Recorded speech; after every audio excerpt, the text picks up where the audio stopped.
munaasabadani oo ka dhacday degmada Carmo ee gobolka Bari ayaa ahayd mid lagu furayay xafiiska ururka dibadhiska Soomaaliya oo ku yeelan doono wadanka Soomaaliya.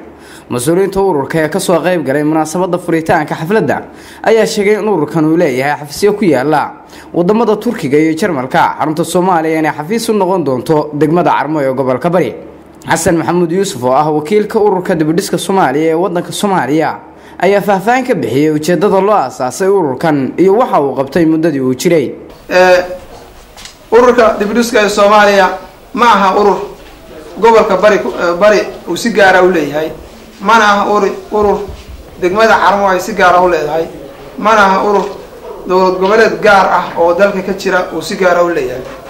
waxa kamid ah mabaadi'da ururka inuu la shaqeeyo hadba bulshada soo dhaweysa oo ka soo baxda shuruudaha ururku uu leeyahay. saad aragtaan ururku 4 wadan ayuu ka samaysan yahay oo xubno kala duwan uu ku leeyahay. marka waxa lagu qiyaas karaa inuu yahay urur caalami ah inuu yahay. qaar ka mid ah bulshada ku dhaqan degmada Carmo ee gobolka Bari ayaa dhankooda soo dhaweeyay furitaanka xafiiskan ururku ku yeelan doono magaalada Carmo, waxaana ay sheegeen inay tahay fursad aad u qaali ah ayna soo dhaweynayaan dhammaan bulshada degmada Carmo ee gobolka Bari. waxaan aad iyo aad ugu faraxsanahay kuna soo dhaweynaynaa furitaanka xafiiska ururka dibadhiska Soomaaliya oo kiisii koobaad laga furay degmada Carmo. aad iyo aad baan ugu faraxsanahay, aad iyo aad baan haddaanu nahay maamul iyo dhaqanba waxaanu soo dhaweynaynaa ballan qaadaynaa la shaqeynta xafiiskaas oo ay kiisii koowaad degmada Carmo ay nasiib u yeelatay. waxa muhiim noo ah oo waxa qaali noo ah marka la yiri waxa laga furayaa xafiiska ururka dibadhiska Soomaaliya degmada Carmo. kelmadda la Soomaaliya waa kelmad aad iyo qaali ah, waxaynu xambaaray arrin aad iyo qaali ah. waxa muhiim ah inaynu soo dhaweyno, gacanta ku qabanno, la shaqeyno. ilaahay idinkiina waa noqonaysaa xafiiska dibadhiska Soomaaliyeed oo runtiisa laga dhawaajiyay xafiis aad muhiim ah. xafiiskan oo dhinacyo badan ka shaqeeya runtiina waxaan oran karaa Carmo nasiib bay leedahay maadaama xafiiskii ugu weynaa ee Soomaaliya ay nasiib u yeelatay.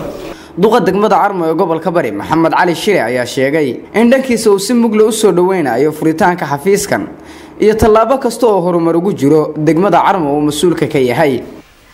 galabtay sharaf weyn bay inoo tahay in aynu u xafladayno ururka xafiiskiisii oo horeeyay ee laga furay degmada Carmo.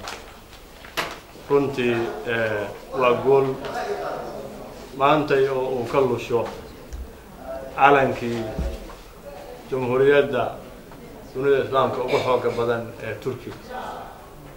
xarunteeni xafiiskeedina laga furay Turkiga.